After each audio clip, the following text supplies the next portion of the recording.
If building a static body is so simple, why are so people in a caloric deficit with 10% body fat? Well, simple doesn't mean easy. This happens because many people out there say it's easy. Most people have no idea how to do it the right way. That's why in this video I'm going to share with you 5 cutting mistakes you need to avoid to finally lose body fat. So let's straight to the point. 1. You're calculating your basal metabolic rates incorrectly. I see a lot of people doing like this. They go on some website, filling their professional info, and get in a number. From that BMR, they subtract about 500 calories. That's wrong. That's not how you figure out your real calorie deficit. This will put you on a very unsustainable diet. Your resting rate is just one of 4 components of your metabolism. 1. RMR. The other 3 are your physical activity, the thermic effect of foods, and lastly, your needs. Your non-exercise activity, thermogenesis. These 4 combined make up something called your total daily energy expenditure, or TDAA. That's the number you need to figure out on your own.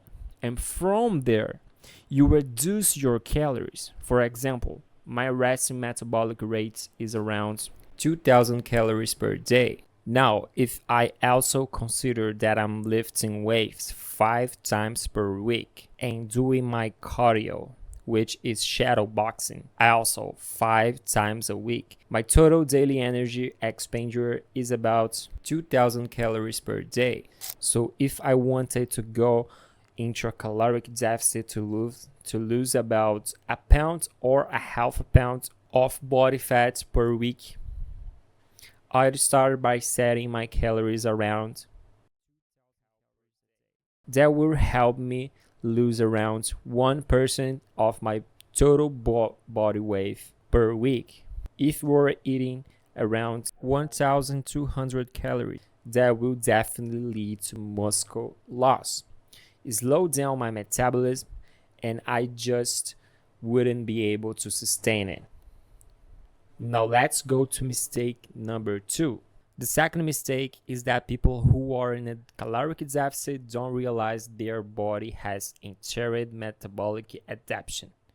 When you burn calories, you lose weight, and your body adapts by burning fewer and fewer calories. That means not everyone adapts in the same way. The best way to know if you are in metabolic adaptation is to track your metrics weekly: photos, weight circumference, and weight average.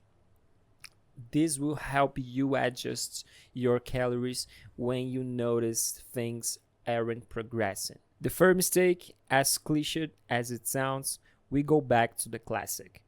You probably more than 15% likely eating back the calories you lost, most likely on the weekends. If you are not eating the calories back on the weekends, maybe you're relying too much on some calorie tracker, like watches to monitor your calories, or even some foods you tracking apps like MyFitnessPal. Sometimes they connect with other apps on your phone to track your calories more accurately. And depending on how they do this, it can be wrong. I might tell you that you burned tons of calories during the day. Don't trust that. Only use the app to log your food.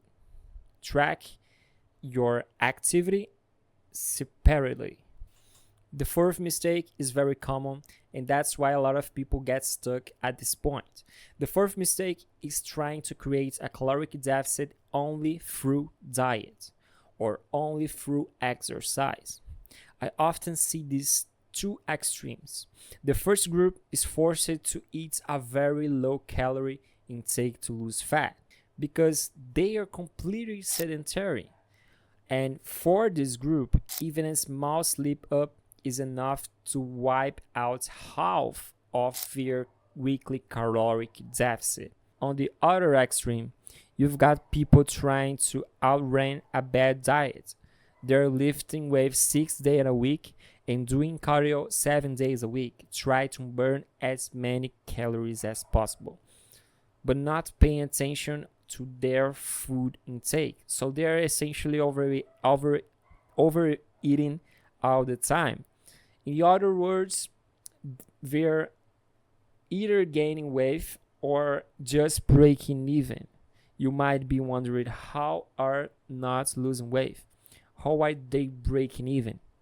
Well, let's take a slice of pizza and compare it to how many calories you burn in 4 minutes on the free meal.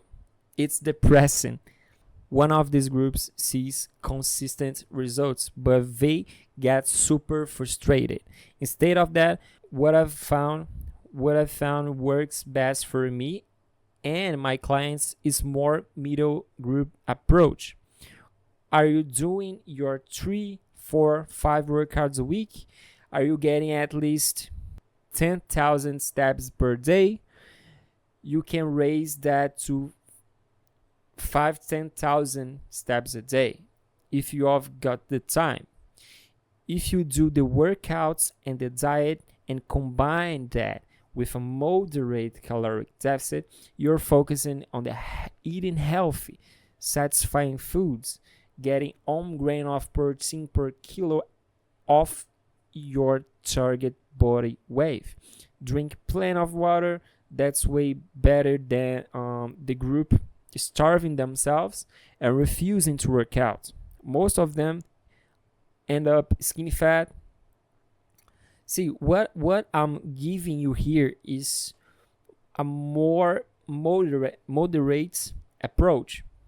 It keeps your progress consistent, less room for error, and way more sustainable. You won't just reach your goal, you keep it in the long term. Now, the fifth mistake is that some people really overestimate how good their diet actually is. In a recent study, adults were asked to evaluate their own diets, and 85% of them misjudged their diet as being much healthier than it really was. And putting the quality aside, we already know from the previous research that most people tend to underestimate their calorie intake, sometimes by thousands of calories. And as a coach, I see this all the time.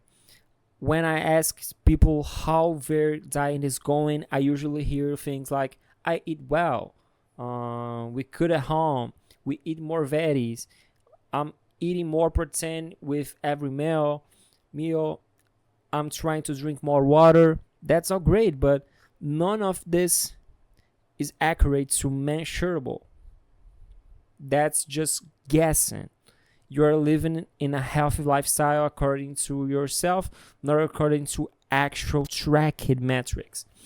As the saying goes, if you can't measure this, if you can't measure it, you can't improve it. And that goes beyond the fitness world. If you are stuck, guessing isn't good enough. You need to be able to answer questions with real good data. With real data like how many grams of protein are you eating daily? Are there highs and lows? How many grams of fiber are you getting per day? What's your average intake? And most importantly, how many calories are you consuming per day? And also on weekends, because weekends are often the biggest trap of diet. A lot of people eat back everything they burn during the week. A few snacks, sandwiches, or less processed foods. Like one burger is not the same as another. Some beers have way more calories than others. every bit of effort you invest in improve your food tracks, your food tracking and diet accuracy will be make a huge difference. So if you've been feeling stuck the last few weeks, it's time to grab that kitchen scale and double down on some honest accountability with your diet. If you saw yourself in any of this mistake, then rest assured. You finally found what's been holding you back, and now it's all on you to get it right this time. If you want to access my training, it's literally the price of a coffee, just like $10 is all of them, to finally reach the best shape of your life. Thank you so much. Subscribe to the channel for more videos like that. Drop a like on this video, and I see you the next time. Peace.